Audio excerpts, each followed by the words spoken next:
인공지능 시대에 가장 먼저 위험해지는 사람은 일을 못하는 사람일까요? 좋은 대학 가고 안정적인 전문직이 되는 대한민국 필승 공식? 이 공식은 너무 익숙하지만 앞으로의 현실은 조금 다를 수 있습니다. 왜일까요? 안녕하세요. 복잡한 경제 이슈를 실생활 전략으로 분석해드리는 경제부 이부장입니다. 최근 최태원 회장은 KBS 다큐 인사이트에서 인공지능 시대의 생존 전략을 이야기했습니다. 핵심은 단순합니다. 앞으로의 경쟁은 기술만의 경쟁이 아닌 사람, 시스템, 제도, 속도의 경쟁이라는 겁니다. 그런데 무엇이 문제일까요? 지금의 대한민국은 이러한 생존 전략과는 정반대 방향으로 움직이고 있습니다. 최상위권 학생들은 공대보다 의대를 선택합니다. 심지어 공대에 들어간 학생들까지 다시 의대를 준비합니다. 개인 입장에서 보면 충분히 이해가 됩니다. 의사는 대체로 높은 연봉과 사회적 지위를 가지고 평생 안정적인 삶을 누리니까요. 하지만 국가 전체로 보면 이야기가 완전히 달라집니다. AI 시대의 반도체, 로봇, 바이오, 에너지 산업은 결국 사람이 만듭니다. 돈은 장비를 살 수도 있고 건물도 지을 수 있습니다. 하지만 문제를 정의하고 시스템을 만들고 실패를 견디는 사람은 단기간에 만들 수 없습니다. 사람들이 쉽게 착각하는 부분이 있습니다. 인공지능 시대에는 공부를 더 많이 한 사람이 이긴다고 생각합니다. 하지만 실제 현장에서는 정반대로 움직입니다. 기업은 직원보다 비용을 먼저 보고 투자자는 아이디어보다 실행 속도를 봅니다. 시장은 자격증보다 변화에 적응하는 능력을 봅니다. 제가 채용 면접관을 경험하면서 느낀 것 또한 조직이 진짜 필요로 하는 사람은 정답을 외운 사람이 아니라 문제를 다시 정의하는 사람이라는 겁니다. 그런데 진짜 문제는 지금부터입니다. 인공지능은 이제 답을 알려주는 도구에서 끝나지 않습니다.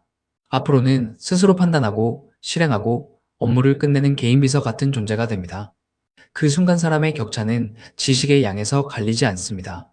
다음 세 가지 포인트에서 갈립니다. 누가 인공지능에게 더 좋은 질문을 던지는가? 누가 여러 분야를 연결해 새로운 일을 만드는가? 누가 기술을 사람의 욕망과 시장의 돈으로 바꾸는가? 비단 의사에게만 적용되는 것은 아닙니다. 의사도, 변호사도, 회계사도 반복되는 지식 업무는 인공지능의 도움을 받게 됩니다. 그러면 진짜 가치는 어디에서 나오게 될까요? 바로 판단력, 공감력, 설계력입니다. 즉, 깊게 생각하는 힘, 빨리 적응하는 힘, 그리고 사람을 이해하는 힘이 필요합니다. 아울러 몸과 감각으로 만들어내는 고유한 실력도 필요합니다. 이 능력들은 시험 점수만으로 증명하기 어렵습니다. 하지만 인공지능 시대에는 오히려 이런 능력이 더 비싸질 수 있습니다. 앞으로 5년, 그 어느 때보다도 정말 중요합니다. 낙관적으로 보면 한국은 반도체, 제조, 통신 인프라를 바탕으로 AI 시대에 빠르게 적응할 수 있습니다. 비관적으로 보면 인재는 의대로 몰리고 규제는 늦고 기업은 해외로 떠나갈 수 있습니다. 지금 중요한 건 인공지능을 두려워하는 게 아니라 내일이 인공지능으로 얼마나 쪼개질 수 있는지 보는 겁니다. 내가 반복 업무만 하고 있는지 판단과 설계를 하고 있는지 점검해야 합니다.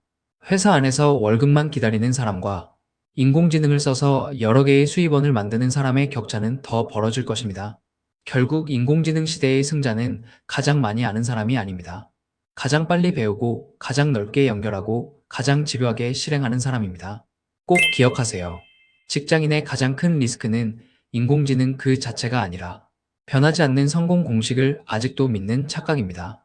나와 내 아이를 위한 미래를 냉철하게 설계해야 할 중요한 분수령은 바로 지금입니다. 지금까지 경제 이슈를 실생활 전략으로 분석하는 경제부 이부장이었습니다. 앞으로도 여러분께 꼭 필요한 정보, 질 좋은 해석으로 보답하겠습니다. 구독과 좋아요로 여러분의 관심을 표현해주세요. 또 여러분의 생각을 댓글로 남겨주세요.